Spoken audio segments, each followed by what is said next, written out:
ইলিশ মাছ কেটে কিভাবে রান্না করে তো আজকে তাই আপনাদের সাথে শেয়ার করব। স্কিপ না করে ফুল ভিডিও দেখুন, অবশ্যই আপনাদের কাছে ভালো লাগবে আপুরা ভাইয়েরা। আসসালামু আলাইকুম, কেমন আছেন সবাই? আশা করি ভালো আছেন। তো আপনাদের দয়া আলহামদুলিল্লাহ আমিও ভালো আছি। তো এই ইলিশ মাছটা কেটে নেব আর আপনাদের সাথে আজ গল্প করব। আপনারা অবশ্যই স্কিপ না করে দেখবেন, দেখে একটি গঠনমূলক কমেন্ট করে যাবেন সুন্দরভাবে, ঠিক আপনাদের কাছে আমি পৌঁছে যাব। তো এভাবে কাঁটাটা আমি ফেলে নিচ্ছি।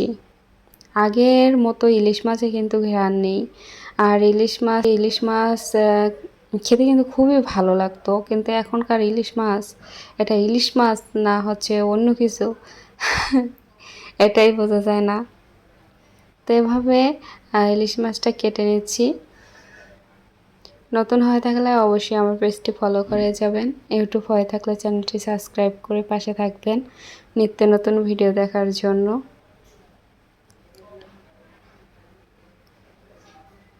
এখন পিস পিস করে আর কি কেটে নিচ্ছি।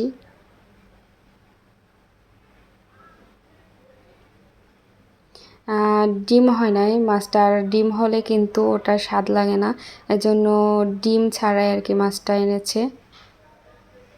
তো এভাবে পিস পিস করে কেটে নিচ্ছিলাম। তো আপুরা ভাইরা, আপনাদের উদ্দেশ্যে বলতেছি, আপনারা ভিডিও দেখেন না কেন, কিসের জন্য একটু বলবেন কমেন্টে, ঠিক আছে?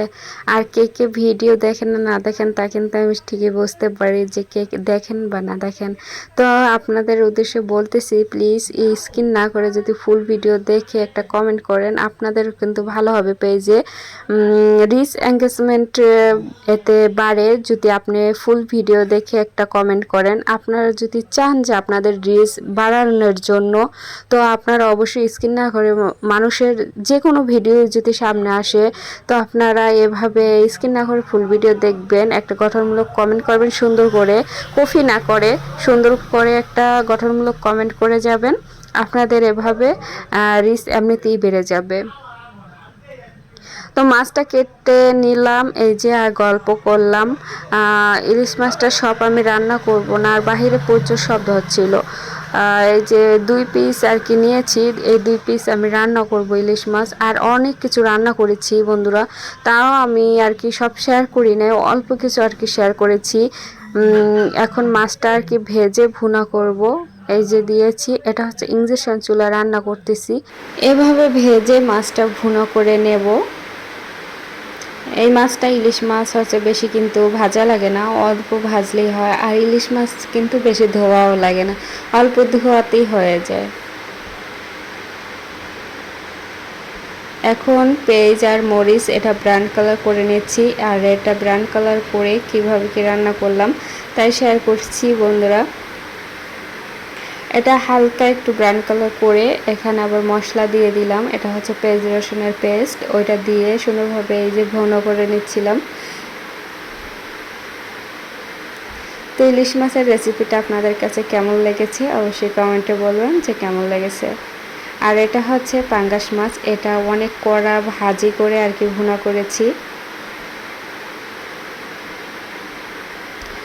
আর এই যে দেখা যাচ্ছে এটা কিন্তু কোয়েল পাখি, এই কোয়েল পাখির মাংসটা রান্না করতেছি।